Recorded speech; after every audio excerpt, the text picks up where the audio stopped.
Municipal corporation of Delhi के voting शुरू हो चुकी है। इस चुनाव के लिए 3 घंटे पूरे हो चुके हैं और वोटिंग 5:30 बजे तक रहेगी। लेकिन अगर वोटिंग परसेंटेज की बात की जाए सुबह 10 बजे तक, यानी पहले 2 घंटे में दिल्ली ने किस तरह से मतदान किया है, तो आपको बता देते हैं 7% से ज्यादा वोटिंग 10 बजे तक हुई।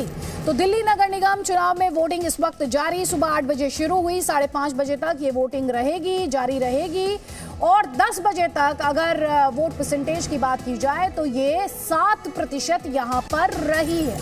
लगातार नेताओं के पहुंचने का सिलसिला जारी है। मेरे कई सहयोगी इस वक्त ग्राउंड पर मौजूद हैं जो तस्वीरें आप तक लगातार पहुंचा रहे हैं। नेताओं के, हर पॉलिटिकल पार्टी के अपने अपने दावे हैं। दिल्ली के सीएम अरविंद केजरीवाल जो थोड़ी देर पहले अपने मताधिकार का इस्तेमाल करने के लिए पहुंचे थे अपने पूरे परिवार समेत, उनके द्वारा ये कहा गया कि जनता काम करने वाली सरकार चुने, ना कि काम करने वाली लोकल बॉडी चुने, ना कि काम में रोड़ा डाल। ये 17 साल से प्रोविजन स्टोर चला रहे थे और हर दिन 8 से 9 हजार का बिजनेस करते थे। अचानक से ये दोगुना हो गया। जानना चाहते हो कैसे? तो फ्रीडम ऐप को अभी डाउनलोड करें। डालने वाली पार्टी को चुने।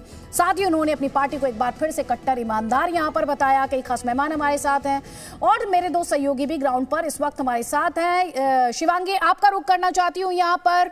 हम अपने दर्शकों को यहां दिखा रहे हैं कि 10 बजे तक 7% से ज्यादा वोटिंग हुई है। आप जिस पोलिंग स्टेशन पर मौजूद हैं वहां पर किस तरह की तस्वीरें या फिर वोटर में कितना उत्साह आपको अभी तक वहां पर ग्राउंड पर देखने को मिला? देखिए अदिति, लगातार वोटर्स जो हैं वो घर से निकल रहे हैं और हम यही अपील भी कर रहे थे कि छुट्टी का दिन है लेकिन घर से निकलिए। लेकिन एक अलग तस्वीर आपको दिखाने की कोशिश करते हैं, एकता की मिसाल दिखाने की कोशिश करते हैं। अभिनव, समीर, अंतरिक्ष ये सब हमारे साथ हैं और ये लोग बचपन से दोस्त हैं, साथ वोट भी डालने आए हैं। समीर, आपने वोट डाल दिया? जी मैम, मैंने डाल दिया। तो आप लोग कितने सालों से दोस्त हैं? हम ऑलमोस्ट 18-19 साल, 20 साल ऑलमोस्ट होने वाले हैं।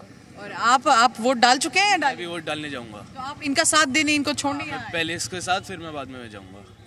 बिल्कुल। और जिस तरह से हम देख रहे हैं कि आप लोगों की दोस्ती एक मिसाल है, आप लोग साथ यहाँ पर आए हैं, युवा आप लोगों को देख रहे हैं, कुछ कहना चाहेंगे? बस मैम, मेरे ख्याल से लाइफ में दोस्त सबसे ज़्यादा इम्पोर्टेंट है, तो हमेशा उनका साथ देना चाहिए और साथ रहना चाहिए। कभी भी दोस्ती रिलीजन देख के, पॉलिटिक्स के हिसाब से नहीं करनी चाहिए। दोस्ती इन सब से बहुत दूर है। दोस्ती से प्योर मेरे हिसाब से कुछ नहीं है।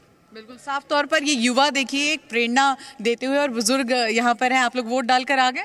जी, वोट डालिए। किन मुद्दों पर आप लोगों ने वोट डाला इस बार? हमारा जो मुद्दा है ये है कि राष्ट्रीय मुद्दा, क्योंकि राष्ट्र सर्वोपरि है। अगर राष्ट्र है तो हम हैं, अगर राष्ट्र ही हमारा नहीं रहेगा तो नहीं रहेंगे हम।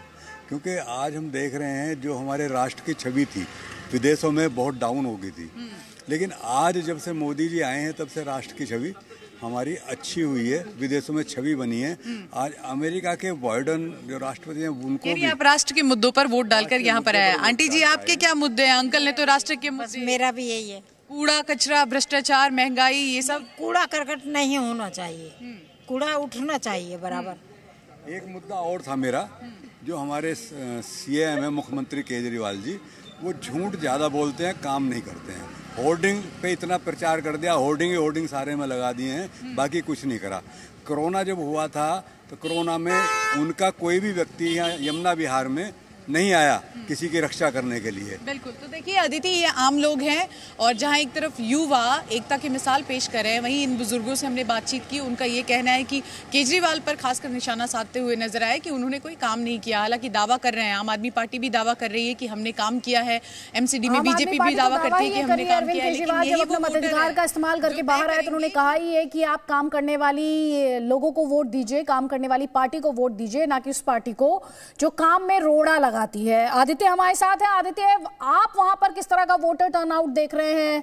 किस तरह का जोश वहां वोटर में दिखाई दे रहा है? क्योंकि ये लोकतंत्र का पर्व है, इसे कहना चाहिए लोकतंत्र की जो पहली सीढ़ी है, उस लिहाज से ये बहुत इंपॉर्टेंट ये इलेक्शंस है। 1,40,00,000 से ज्यादा लोग अपने मताधिकार का इस्तेमाल आज कर सकते हैं, करने जा रहे हैं। तो ग्राउंड पर वोटर, जो कि जनता जनार्दन जिसे कहा जाता है लोकतंत्र में, उसका क्या रुख है?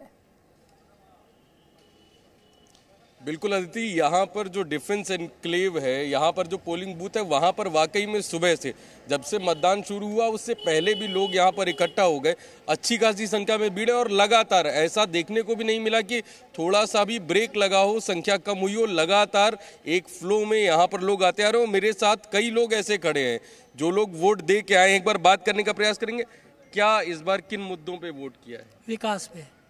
विकास पे। हाँ, केजरीवाल तो कुछ करता ही नहीं है, सिर्फ फ्री देने का। फ्री क्यों देने का, कहाँ से पैसे आएंगे? आप किन मुद्दों पे इस बार जनता? राष्ट्रवाद, विकास, देश की तरक्की। फ्री नहीं चाहिए, कमा के खाना है, मजदूरी करके खाना है।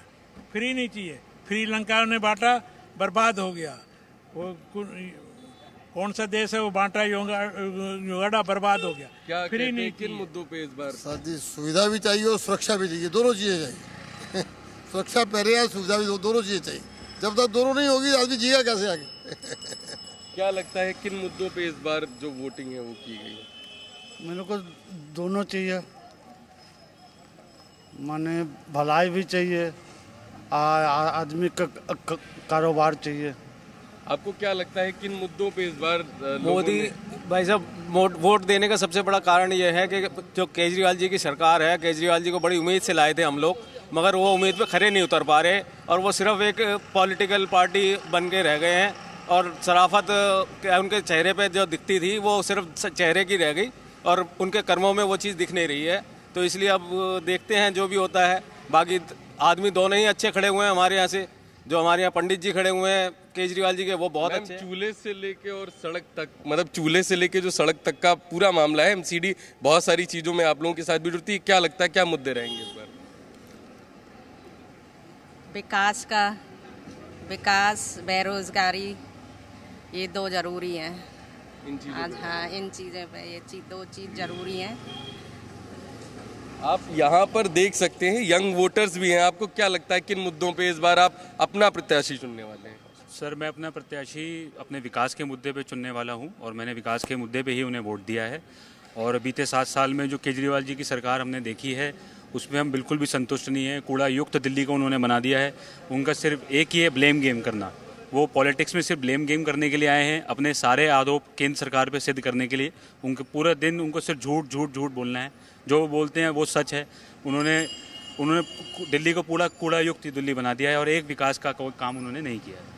जी आदित्य, आप तस्वीरें देख सकते हैं। यहाँ पर लोग लगातार बैरिकेड जो आम आदमी पार्टी और बीजेपी के बीच रहा, उसमें कूड़े के पहाड़ जो था, कूड़े का कुतुब मीनार जो था, वो एक बहुत ही अहम मुद्दा था। स्टूडियो में हमारे साथ कई खास मेहमान हैं। जल्दी से रोहित अपन भारती जी, एक कमेंट में यहाँ पर जा रही हूँ वोटर टर्नआउट को लेकर। 10 बजे तक 7% से ज्यादा वोटिंग बताई जा रही है। इस ट्रेंड को आप कैसे देखते हैं? देखिए, चुनाव आयोग ने वोट का परसेंटेज बढ़ाने के लिए बड़ा अच्छा प्रयास किया। शायद उसका परिणाम हमें शाम तक दिखाई पड़ेगा। पहली बात है कि उन्होंने सारे RWA से संपर्क किया। जो RWA के ऊपर भी एक जो बड़ा संगठन है उससे भी संपर्क किया। उनको कहा कि कैसे वोटर आएंगे उनको प्रोत्साहित कीजिए। जो बुजुर्ग हैं उनके लिए कारें प्रोवाइड की जा रही हैं कि कारों से उनको मतदान केंद्र तक पहुंचाया जाए, तो इससे भी परसेंटेज बढ़ेगा। सोशल मीडिया, व्हाट्सएप और ये सब जो जितने भी तंत्र हैं उसके ज़रिए लोगों को मोटिवेट किया जा रहा है कि आप वोट दीजिए। जनतंत्र, लोकतंत्र में आपका अधिकार है, आप अपनी पसंद के कैंडिडेट को लाइए। ये 2-3 मोर्चों पर जो हमें खबर मिली है कि ये प्रोत्साहित किया जा रहा है। सुबह का वक्त था, सुबह में थोड़ी ठंड थी, इस वजह से हो सकता है कि परसेंटेज की रफ्तार धीमी रही हो। 2 बजे तक हमें पता चल जाएगा कि ट्रेंड क्या था। यदि ट्रेंड में बदलाव आता, अच्छा 2 बातें हैं कि किसका किस में वोट बैंक है। जो आपके संवाददाता, जो 4 संवाददाता जो 4 कोने से जो रिपोर्ट दे रहे हैं, उससे वोटरों से जो संकेत निकल रहा है उससे ऐसा लगा है कि राष्ट्रवाद का मुद्दा ज़्यादा हावी था। देश की प्रतिष्ठा कैसे विदेशों में बनी रहे वो ज़्यादा मुद्दा था। लोकल मुद्दे दब गए। तो उसमें मुझे लगता है कि केजरीवाल जी का हम मूल्यांकन जब करते हैं, लेबर क्लास में उनकी पकड़ है काफ़ी हद तक, और मुसलमानों के बीच में, जिसे हम अल्पसंख्यक कहते हैं, माइनॉरिटी के बीच में भी उनका दबदबा है, उसे नकारा नहीं जा सकता है। ये 2 जगह के वोट बैंक की कारण जीत पाएंगे, क्योंकि मिडिल क्लास की संख्या दिल्ली में ज़्यादा है और बसंत विहार और ये जो डिफेंस कॉलोनी जहां आपके संवाददाता थे, साकेत है, ये सारे इलाके जो धनवान इलाके हैं, धनाढ़ इलाका है, इन इलाकों में संपन्नता है और ये इलाका आमतौर पर बीजेपी के प्रभाव वाला माना जाता है। बिल्कुल, अपने दर्शकों को हम तस्वीरें जो दिखा रहे हैं, जो ग्राफिक्स दिखा रहे हैं, इसके माध्यम से हम अपने दर्शकों को थोड़ा सा क्लैरिटी देना चाहते हैं। जो SDMC है, दरअसल ये साउथ दिल्ली म्यूनिसिपल कॉर्पोरेशन, पहले 3 हुआ करते थे, south Delhi municipal corporation, north Delhi municipal corporation और ईस्ट दिल्ली म्यूनिसिपल कॉर्पोरेशन, लेकिन डिलिमिटेशन की एक्सरसाइज हुई और उसके बाद अब MCD है। और पहले जहां 270 प्लस वार्ड्स थे, अब 250 वार्ड है और उन पर आज ये चुनाव हो रहा है। और उसी से जुड़ा हुआ अपडेट हम आपको ये दे रहे हैं कि 10 बजे तक 7% जो है वो वोटर टर्नआउट रहा है। जल्दी से एक कमेंट यहाँ पर प्रदीप कौशल जी आपका। जब मैं यहाँ पर वोटर्स को सुन रही थी, MCD के इलेक्शन है, म्यूनिसिपल कॉर्पोरेशन ऑफ दिल्ली के इलेक्शन है, लेकिन उसमें हम सुन रहे हैं कि देश की प्रतिष्ठा, राष्ट्रवाद, देशभक्ति, जब इस तरह के शब्द उस लेवल पर आकर डोमिनेट करने लगे तो संकेत क्या है? उसका सीधा सीधा जो आप जुड़ाव देख सकते हैं, वो जो वैचारिक प्रतिबद्धता मतदाता के अंदर है उससे है। तो लोग ये नहीं चाहते कि भले ही ये चुनाव है इस विषय पर कि आपका साफ सफाई हो रही है, आपको पार्किंग रोकूंगी, है। माफी के साथ केंद्रीय मंत्री मीनाक्षी लेखी बोल रही हैं।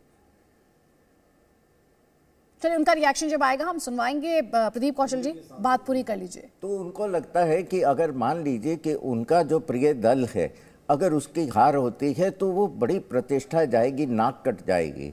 तो मतदाता ये नहीं चाहता कि कहीं भी उनके पक्ष का जो इस चुनाव में स्थान है वो एक ही नंबर पे रहना चाहिए, पीछे नहीं होना चाहिए। वैचारिक प्रतिबद्धता जो है, मुझे लगता है ये उसका जो है वो उसको प्रतिबिंबित करता है। यहाँ मैं एक विषय और उठाना चाहूँगा, अगर आप अनुमति दें, कि भाजपा ने जो घोषणा पत्र दिया, भावनात्मक विषयों की हम लोग बात कर रहे थे, तो उन्होंने एक वचन दिया है दिल्ली की जनता को कि हम 1000 छठ घाटों का निर्माण करेंगे। तो छठ का जो पर्व है वो सांस्कृतिक रूप से, धार्मिक रूप से पूर्व के जो लोग हैं पूर्वांचल के, उनके लिए बड़ा महत्वपूर्ण है और इसको लेकर के काफ़ी राजनीति होती है जिस समय ये पर्व आता है। इस विषय के ऊपर भाजपा ने बहुत बड़ा वायदा किया है कि 1000 घाटों का निर्माण किया जाएगा ताकि पूर्वांचल के जो लोग हैं वो छठ का कार्यक्रम पूरे सम्मान के साथ और आश्वासन के साथ कि इसमें कोई बाधा नहीं आने दी जाएगी, वो करेंगे। बिल्कुल। रिएक्शन राघव चड्ढा का आ रहा है, वो कह रहे हैं, जैसे अभी थोड़ी देर पहले अरविंद केजरीवाल कह रहे थे कि काम करने वालों को वोट दें, काम रोकने वालों को नहीं। राघव चड्ढा भी ये कह रहे हैं कि भ्रष्टाचार मुक्त करने के लिए वोट दें और काम करने वालों को वोट दें। सुनिए। नगर निगम को भ्रष्टाचार मुक्त बनाने के लिए, नगर निगम से भ्रष्टाचार का सफाया करने के लिए वोट जरूर डालें और काम करने वालों को वोट दें, काम रोकने वालों को वोट मत दें। ईमानदार, पढ़ी लिखी, शरीफ लोगों की सरकार बनाएं। गुंडों की, गाली गलौज करने वालों की, काम रोकने वालों की सरकार ना बनाएं। और एक वोट के इस्तेमाल से एक ऐसी व्यवस्था बनाएं, एक ऐसी पार्टी को वोट दें जो लोग दिल्ली को साफ और सुंदर बनाएं। तो दिल्ली को साफ और सुंदर जो बनाएं, आप उन्हें वोट दें। आपने सुना प्रदीप कौशल जी, आप अपनी बात पूरी कर लीजिए।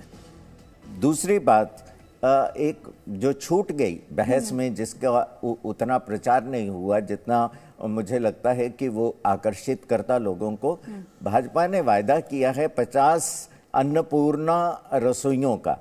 तो ये मुझे लगता है कि तमिलनाडु की पूर्व मुख्यमंत्री, अब दिवंगत हो चुके हैं, जयललिता जी, उनकी अम्मा रसोई से ये प्रेरित है, अम्मा कैंटीन से, कि 5 रुपए में आपको एक समय का भोजन जो है वो उपलब्ध हो सकेगा। मुझे लगता है निर्धन वर्ग के लोगों के लिए ये बहुत बड़ा वरदान प्रमाणित होगा अगर इस प्रकार ये वोटर परसेंटेज हम अपने दर्शकों को दिखा रहे हैं। वोट का प्रतिशत शादरा में सुबह 10 बजे तक 3.36% वोट पड़ा है, लेकिन जरा मंगलापुरी वार्ड 119 देखिए 15% पोलिंग वहां पर हुई है 10 बजे तक, यानी वोटिंग के 2 घंटे के दौरान 15% वोट पड़ा है मंगलापुरी वार्ड 119 में। बाबरपुर वार्ड 235 की बात करें तो वहां भी सुबह 10 बजे तक यानी पहले 2 घंटे में 10% मतदान हुआ है। शादरा में ये लो है, देखिए जरा, मंगलापुरी वार्ड 15%, बाबरपुर वार्ड 235 में 10% और शादरा में ये 3.36%।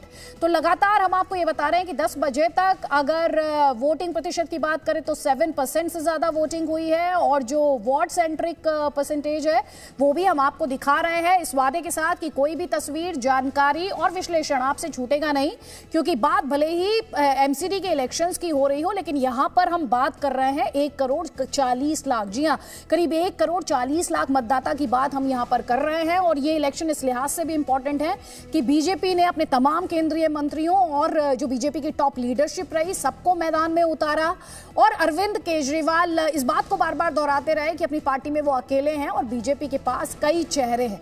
ये 17 साल से प्रोविजन स्टोर चला रहे थे और हर दिन 8 से 9 हजार का बिजनेस करते थे। अचानक से ये दोगुना हो गया। जानना चाहते हो कैसे? तो फ्रीडम ऐप को अभी डाउनलोड करें।